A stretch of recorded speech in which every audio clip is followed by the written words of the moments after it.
Hello, dear learners. Welcome to another session of learning. So, in today's session, we'll be seeing the poem Death the Leveler by James Shirley. This poem by James Shirley has the profound theme of death, and he has spoken vividly about how death has its impact on human lives. So, a little bit about the poet. So, he lived between 1596 and 1666 in London, England, and we see that he was a playwright and a poet. His most best work was The Triumph of Peace. So this poem has various symbols. So I would like to begin off by talking about the images that come into our mind when we think about death. When we think about death, these are some of the images that come into our mind. An example is the extended hand, wherein it stands as a symbol where when we come into the world, we come like we're going to grab the entire world. But when we leave the world, we don't take anything with us. We just have an extended hand. Next is the image of a disintegrating face. So this also symbolizes death, how after death everything disintegrates. Our physical body disintegrates into dust. And then we also have the image of a body in the mortuary. Usually dead bodies, when they are kept in mortuaries, the identity of the body is not given with the name, but it's turned into numerical digits. So herein we understand that death actually changes our identity. From a living entity, we become somebody who is non-living, and we are just limited to be referred to with numbers. And another image that comes up in everyone's mind is the grim reaper. He symbolizes death coming and reaping human beings and just going away. And the last symbol that I want to talk about is the skull. The skull, as we all know, it stands for the nothingness after life. Like how all the physical beauty of this world, when we live, it disintegrates, and finally it just leaves us with bones. And even those bones, over time they also disintegrate and they go away. So death indeed is something which is inevitable in human life. And this is resonated by James Shirley in this poem, which is divided into three stanzas. So we'll be seeing in detail what each of these three stanzas speak about. So in stanza 1, he talks about how all the glories that we accomplish in this world, they are just shadows. They are not substantial things. They are just shadows, and there's no armor against fate. And we also see that death lays his icy hands that death lays its icy hands on everyone equally. It is doing the work of a leveler, be it a king or be it a poor peasant. Death does not see difference. It does not differentiate based on status. So here we see that in the first stanza, death is personified as a human, and it's given the quality or that has icy hands. So we see that nobody can escape the icy hands of death, be it a king or be it a poor peasant who works with the scythe and the spade. So in this stanza we also see that metonymy is used, that is this scepter and the crown, they stand for royalty, they stand for kings and queens, and how they need to tumble down and they become dust. They become equal with the people belonging to the lower strata of the society, as represented by the peasants, and the symbols used to represent peasants by James over here are the scythe and the spade. So here in the first stanza we understand that everyone is equal in the eyes of death. In front of death, in front of fate, we do not have any armors that can protect us, and we all are made equal in the face of death.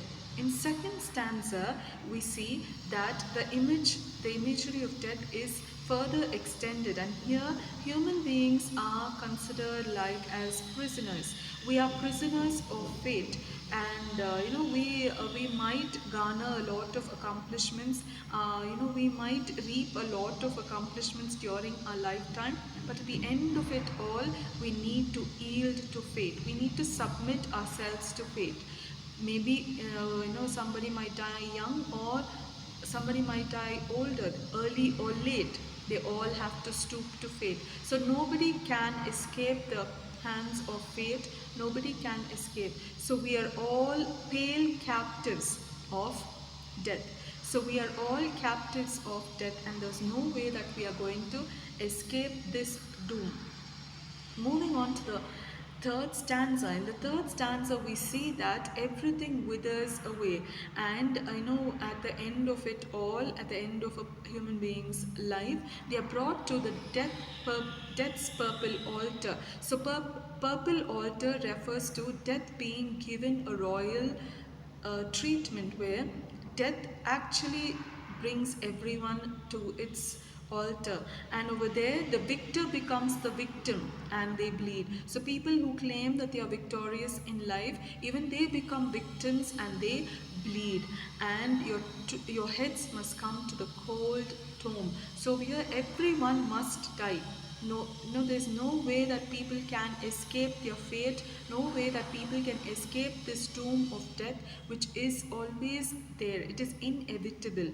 It is there on our heads. At the end of it all, even if we are victorious, we claim that we are victorious in our life, we all become victims of death.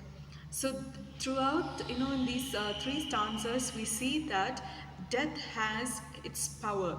Death is given a mighty power, and nobody can stand against it, nobody can overcome it, and there's no way there is anything positive about death, is what James has been stating till now. But then all this takes another different twist in the last two lines, wherein James has written, only the actions of the just smell sweet and blossom in their dust. Here he says that the idea that death is not the end, there is life after death. It is the Christian philosophy which states that eternal life is there after death, and in order to reach or achieve eternal life, it all depends on the way that human beings behave when they are alive. It is based on the actions, human actions one performs when they are alive. So all those good deeds that we do become sweet incense for our later life.